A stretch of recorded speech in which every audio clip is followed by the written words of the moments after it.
Shalom saudara yang terkasih di dalam nama Tuhan Yesus. Hari ini kita akan mendengarkan renungan firman Tuhan dari 1 Tesalonika 5 ayat 11. Saya bacakan bersama kita. Karena itu nasihatilah seorang akan yang lain, dan saling membangunlah kamu seperti yang memang kamu lakukan. Saudara, saya memberikan tema bagi kita hari ini ialah saling memerlukan dan membangun.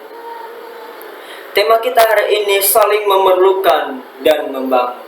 Nah, saudara yang terkasih di dalam nama Tuhan kita Yesus Kristus, di dalam kehidupan ini kita memerlukan nasihat. Kita memerlukan orang lain. Kita membutuhkan dorongan dari luar di dalam diri kita. Jadi tidak hanya di dalam internal diri kita sendiri, tetapi di mana kita sebagai makhluk sosial, kita membutuhkan satu sama yang lain. Nah, saudara yang terkasih, jika kita melihat tukang pangkas atau memperhatikan seseorang tukang rambut, walaupun ia memiliki kemampuan dan kepintaran untuk memangkas orang lain, namun ia akan mencari orang lain untuk memangkasnya. Ya, kecuali kalau misalnya dia tidak membutuhkan orang lain, dia istilahnya rambutnya dia tidak mau rambutnya bagus, ya, alias botak atau tidak rapi, ya, boleh-boleh saja dia bisa memangkas sendiri. Nah, jadi saudara yang terkasih dalam Tuhan Yesus Kristus, jika kita melihat ayat hari ini, firman Tuhan ini ditulis oleh Rasul Paulus kepada orang-orang di Tesalonika pada saat itu. Nah, tujuan Rasul Paulus menuliskan surat ini ialah untuk memberikan dorongan, ya, untuk menasihatkan orang-orang yang ada di Tesalonika pada saat itu, agar mereka memiliki keteguhan iman mereka, saudara yang terkasih. Nah, Paulus juga bersyukur atas berita, ya, berita yang diterimanya tentang iman dan kasih mereka. Nah, sehingga Rasul Paulus bersyukur bahwa jemaat di Tesalonika mereka masih memiliki iman kepada Tuhan. Nah, surat Tesalonika yang pertama ini menceritakan dan mengajarkan tentang hidup yang benar dan penuh pengharapan dalam menantikan kedatangan Yesus Kristus. Jadi, saudara yang terkasih dalam nama Tuhan Yesus Kristus, apa yang menyebabkan jemaat-jemaat di Tesalonika pada saat itu mengalami masalah dalam kehidupan mereka, sehingga Rasul Paulus mengajarkan, nasihatkan mereka dan mendorong mereka di dalam pertumbuhan dan keteguhan iman mereka.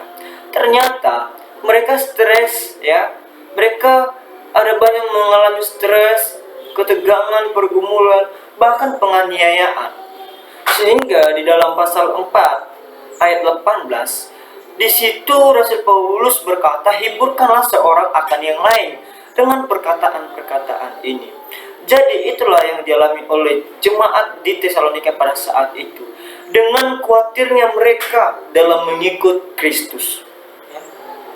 Mereka khawatir akan kedatangan Kristus sehingga membuat mereka bertanya-tanya. Nah, saudara, hari ini juga firman Tuhan mengingatkan dan mengajarkan kita untuk saling menguatkan dan saling mendorong satu sama lain. Nah, jadi akhir-akhir ini pun kita melihat interaksi kita, hubungan kita atau relasi kita dengan orang lain begitu jauh.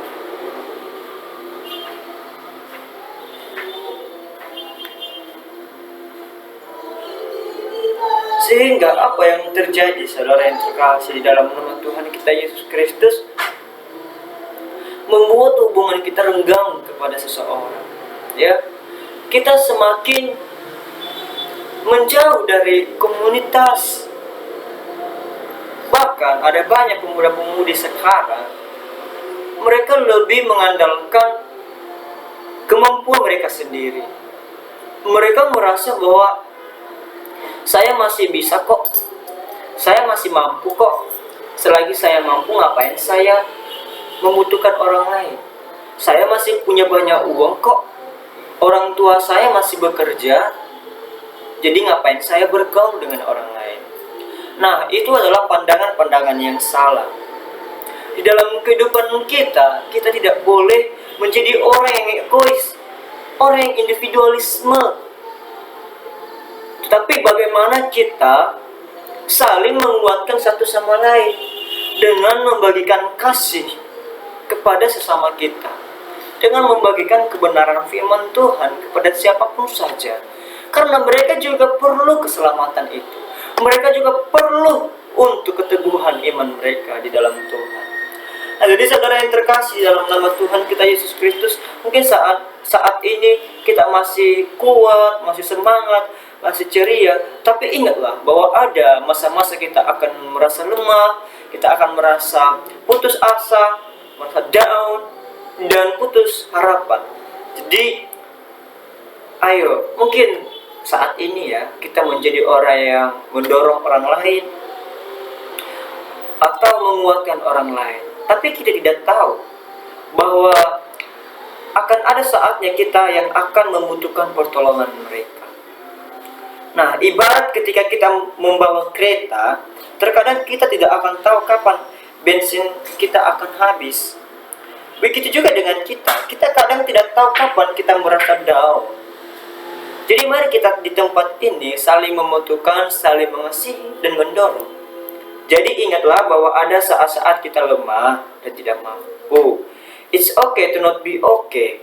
Ingat, Tuhan menciptakan kita sebagai makhluk sosial, bukan makhluk individual. Walaupun tidak semua orang memiliki karakter demikian. Nah, ini ya.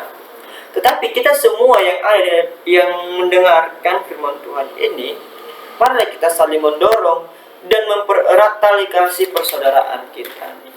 Nah, jadi kita semua yang ada di tempat ini, mari kita menjadi bagian dari perjalanan sejarah. Dan kita adalah agen yang membawa kebaikan bagi semua orang. Jadi yang harus kita ingat sekarang adalah, apakah kita sudah menjadi orang yang mendorong orang lain? Ataukah kita hanya menjadi orang yang hanya menambah kesusahan dan penderitaan orang lain? Jadi mari kita renungkan bersama-sama. Demikian firman Tuhan sebagai renungan untuk kita. Biarlah Tuhan Roh Kudus-Nya memberikan hikmat dan pemahaman supaya kita boleh melakukan firman Tuhan. Haleluya. Amin.